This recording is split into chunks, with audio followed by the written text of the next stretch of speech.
What should be the key things people are looking for in any partner to thrive and maintain a relationship long-term in today's society? The first thing that came to mind is connection, all right? I am a firm believer that you can't have an amazing relationship, at least long-term, without connection. A lot of people get by on that initial hype, all right? That initial excitement. Oh, they're so wonderful. Their resume is so great, blah, blah, blah. Okay, that's cool, but that's not gonna sustain you. Is there something deeper there? Can you two truly be each other, be yourselves with each other? Open up, share your inner thoughts, be emotionally naked with this person.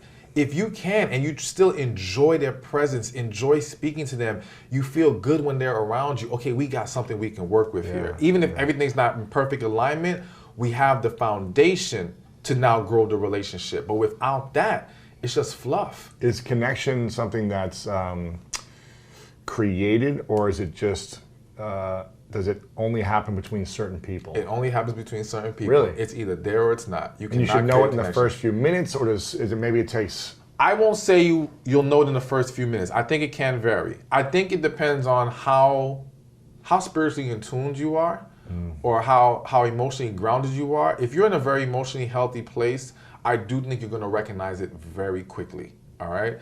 But a lot of times, you pick up on it, but you're scared to embrace it. You're still rationalizing what's going on here. And we've been programmed to believe it all takes time.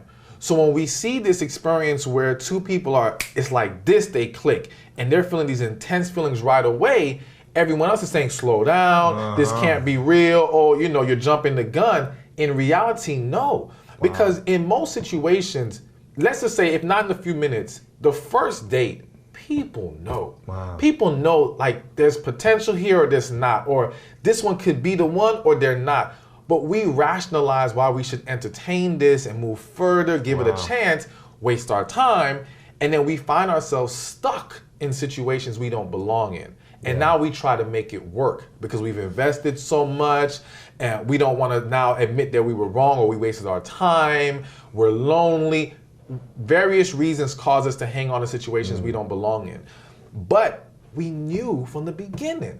Like when I speak to people who are divorced and I ask them, when did you know? When did you know? Yeah. A lot of people like my wedding day, or like, it's exactly. Like, I knew when I was walking down the aisle. You're like, why did you get married? Exactly. I hate when people answer that way. I'm like, why would you get married? And even way before then. Forget, the marriage day might have been when reality truly hit, or they allowed themselves to see it. But then at that point, what are you going to do? Yeah, you got to follow through. Your family's there and you don't want to be embarrassed. Exactly. Yeah. But again, the reality is that person saw it way before. But again, they rationalized past it then.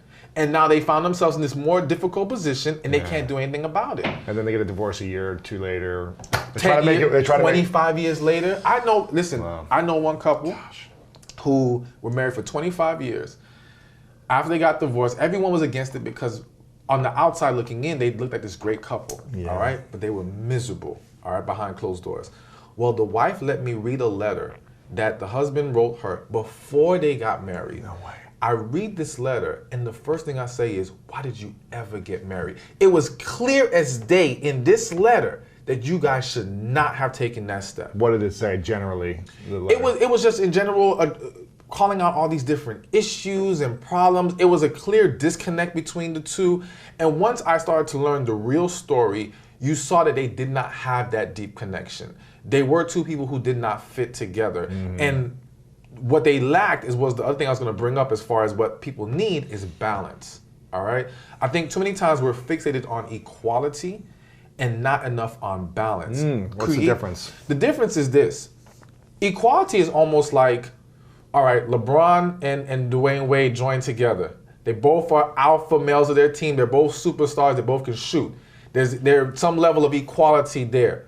But you know what? They could not win a championship until one decided who's going to be the main person here. It wasn't about equality, it was about balance. It was about complementing each other, learning how to work together. D-Wade or the rest of the team being able to do the things that LeBron can't do everything on his team. He needs the right players around him. So it's the same thing in relationships. It's not about they have to be able to do everything we do, we got to be able to do everything they do. It's about, can we complement each other? Can we balance each other? Can I fit in Or can I have the strengths where you have the weaknesses? All right? And in a way that doesn't conflict. And I believe the conflict part is when you don't have a connection, they will conflict. When there is a connection, that's when you're going to find balance. Because now, when there's a connection, we embrace our differences. You can communicate better. You can say, this is what you're really good at. Why don't you do more of these things and let me do these things? Exactly. And we can find a way to make it a whole unit. Wow. That's how we create amazing relationships. Balance, to me, is the greatest key. Balance and connection, you have those two things, you win. Wow. You know? And if you look at most failed relationships, they lack those two things. Two things, connection and balance. There might be some forced connection, or they've lost the connection because it wasn't really they never had the connection. It was never true. It was like the hype of the connection. It exactly. Was like the sexual connection, or the resume of this person, or the idea of this person. Well, it was more so chemistry. Like, chemistry is not connection. All right? Chemistry can be created. All right, and again, so using the whole basketball analogy, a team comes together, you can build chemistry. We can learn how to work together. We can learn how to coexist, so to speak. But that doesn't mean we really like each other at its core, all right? Yeah. There's the difference. So you can have a team where the players learn to play together, but they still hate each other, all right? So they had chemistry. But no connection. But not connection. Exactly. When you have connection in a relationship, that is way more important than chemistry, because the connection will bring the chemistry. We don't got to worry about the chemistry part. When two people have a connection, they learn. It's exactly. Like, and it's a rare thing. Again, we don't experience that with everybody. It's something that happens. It's rare to find someone who can say they've had that deep, genuine connection more than 2 times in their life, if even twice. All right, it's usually once, to be honest with you. Wow. But I'm gonna give it 2 times. And yes, there are gonna be some people out there that say, well, there's billions of people in this world. Why could, it's not about, yes, is it technically possible? Maybe so, but you're not gonna come across billions of people in the world. You're only gonna come across a certain amount of individuals. And in that group of people, yes, you're only going to find that connection maybe once or twice. And once you get there, like once somebody sets the bar that high in your life, it is very hard to go. Yeah, you have to refine that. Exactly. You're not going to feel comfortable anymore going beneath that. If you do, you're going to find yourself not at peace and very miserable in your relationship. Wow. Connection, balance. Is there anything else, or is those really the main 2 things, and then everything else is figure out? The last thing I'm going to throw in is attraction, and the reason I throw it in is because I feel like in this world we try to shame people for putting a focus on attraction. And to me, it's not about looks. Looks is about specifically saying you have to look like this, you have to be this tall, you have to have this body shape. I'm not saying looks, I'm saying attraction. We have to be physically drawn to each other. That's the last ingredient that takes a relationship from platonic to romantic. And that's the ingredient that if you remove it, will make a romantic relationship. Friends. Exactly, yeah. Friends, roommates. You got people living together. With no sexual chemistry. Exactly. Because why? The attraction is gone. But if you bring it back into that relationship, see how quickly things change. Wow. That is the ingredient. So we have to be willing to embrace the fact of, yes, attraction is necessary, one, when we first meet each other, and we need that to be more drawn to each other. But then to maintain and sustain that great relationship, we can't make excuses for letting ourselves go. And understand there's a difference between aging and letting yourself go. A lot of people are letting themselves go, making excuses for it. Right. I understand life hits us, it's tougher as we get older, yes, but you gotta work to maintain attraction in your relationship. You let that go to the wayside. Become friends. Exactly. How important is sex in a relationship? Hugely important. This is coming from a guy who's abstinent, right? Yeah, right. Well, you know what, to me, I say hugely important from the standpoint of, I think people have to look at sex not just from the perspective of pleasure, but from the perspective of bonding. I believe it is an opportunity for 2 people to grow closer together. And when 2 people know how to truly satisfy each other, it creates an amazing bond. Deeper connection, better balance. Exactly. More attraction. Yes. All of it. Keeps it going. Exactly. Because if you have 2 unsatisfied people sexually, you're going to have a problem. You can't find a relationship where that exists and they're all happy and everything's great. It doesn't work that way. People crave intimacy. People crave that level of bonding with each other.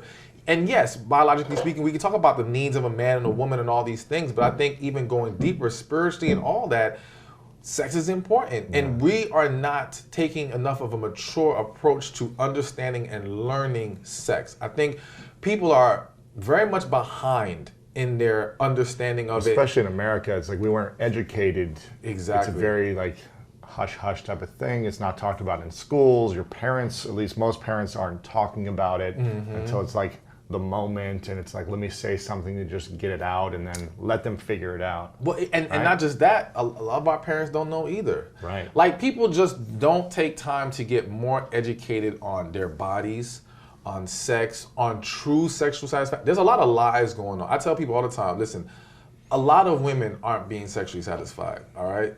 But they're lying to their friends, they're lying to their partners. Right. So there's a perception that everything is all good. No, it's not. There's a huge disconnect between the reality or the perception of women's sexual satisfaction and the reality of women's sexual satisfaction.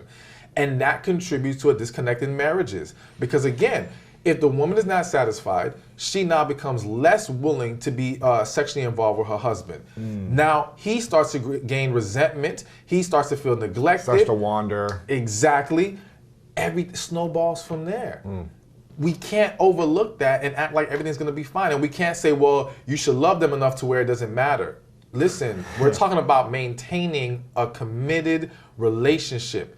That's a part of it. Plain and simple. And we have to learn how to make it better on both sides and how to be more honest with each other. I think if we can learn to be more honest and transparent, then we can work on the things that are lacking. Wow. But people, again, they feel very uncomfortable speaking about sex, speaking about their needs, and constructively criticizing their partners. We have to learn how to do that. Because you don't want to hurt someone, yeah. So exactly. How often should we be talking about our sexual needs in an intimate relationship? Should it be like once a month we sit down and like schedule it out? Is it like pillow talk every week? Like, what should be, again, everyone's different, but what do you think is an appropriate amount of time? Yeah, I think it depends. So what jumps in my head, I would say every 3 months, if I had to put a number on it, all right? But I do think it depends on the couple. I think more so it's when an issue arises, talk about it. There you go. The key is we have to create environments where we can have those talks. See, again, we're laying the wrong foundations in our relationships to where we can't have these open discussions about sex and other things lacking in our relationship. And we're afraid to push our partners away. We're afraid to ruffle the feathers or rock the boat. But if you can't talk to them... We resent things, right? Exactly. And what happens is you hold it in, and now the negative energy comes out in other ways. And now they're confused because they're like, why are they giving me this attitude? And they're thinking, like I said earlier, he's thinking it's about the towel. No, it's not about the towel. It's really about something else that you're not telling him. So we need to be more honest and transparent, and we need to create an environment where we can have this talk and you're not going to take it personally to the where you're going to internalize it or allow it to now throw our relationship off because you're getting upset and you're allowing it to, have a negative impact. No, take it as, okay, that's how you feel. Cool. Let's work on this. How can we make this better? We have to be serious about tending to the needs of our partner if we're going to have successful relationships. Yeah. There's so many divorces happening. It's higher than ever, right? Yeah. I think we had a divorce attorney on who's talking about how it's higher than ever. There's also even more people who stay married who probably should be divorced, who aren't happy. And so it sounds like there's a very small percentage of married people who've been together for many years who are actually still thriving in relationship. Maybe I'm wrong. Maybe there's more, but it sounds like it, right? There's a very small percentage that are having like these incredible, long-lasting marriages and relationships that have the attraction and connection and balance and all these things.